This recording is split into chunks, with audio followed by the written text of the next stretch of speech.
which you can't do. Deputy Millhouse had to shush you a minute ago, and instead of just saying, I'm sorry, yes, sir, I saw the look you gave him, and I saw the look you gave me when I told you to be quiet. You don't like people telling you what to do. Clearly. Mr. Wells, do you have anything to say?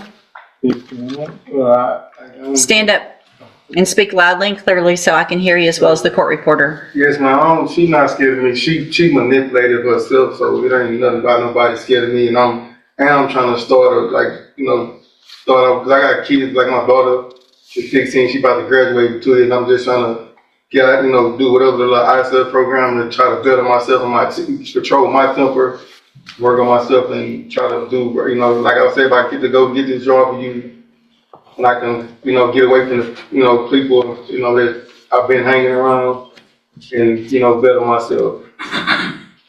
So you've been hanging around the wrong people? Hanging around like just me, like people I do hanging around. I ain't gonna say they influence you, but it's like you don't think maybe you're the wrong person? I know, I do have my fault. You can have a seat. So, Mr. Wells, when you were here before and I got that pre-sentence report done, they talked to you before that pre-sentence report, and I have a quote here that you said, and this is back when you first got these probations, which was in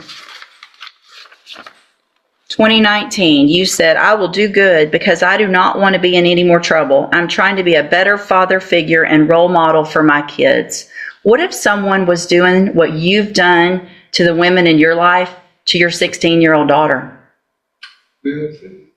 I'm sorry? I would be upset. You'd be upset? You'd probably be more than upset. If somebody rammed their car into her car, somebody showed up at their house, her house, at 2 o'clock in the morning,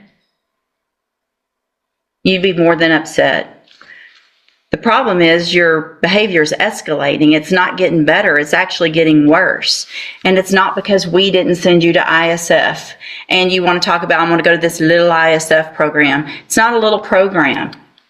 It's something that's really meant to help people. And that's not something that based on your history you deserve. I have your jail incident reports. Just in March, in 1 month, you've got 5. You can't even follow the rules when you're in jail, much less when you're on probation.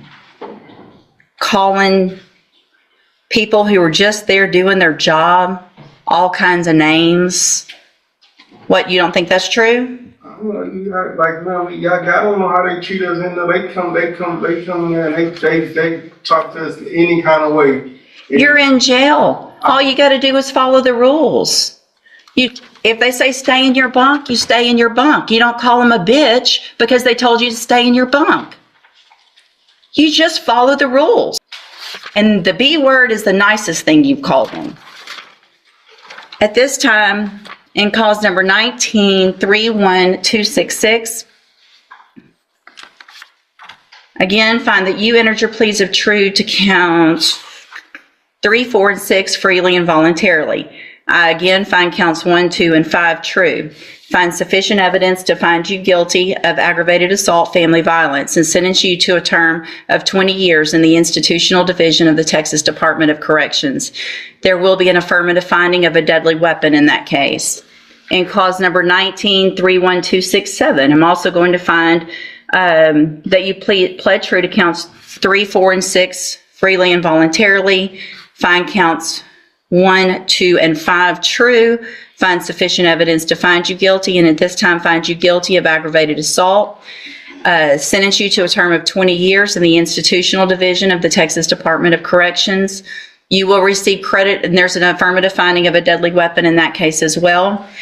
You will receive credit on these sentences for any time that you've been in custody that the law gives you the right to receive. They will run concurrently, which means together at the same time.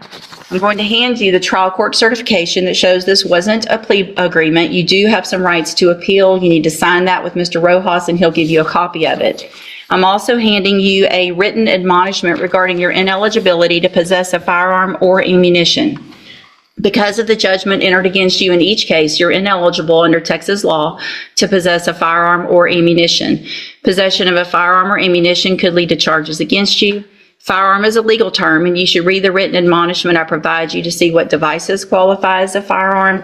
If you have questions about the laws that make you ineligible to possess a firearm or ammunition, or about how long that lasts, you can talk to Mr. Rojas. You can sign that and then go back with the bailiff.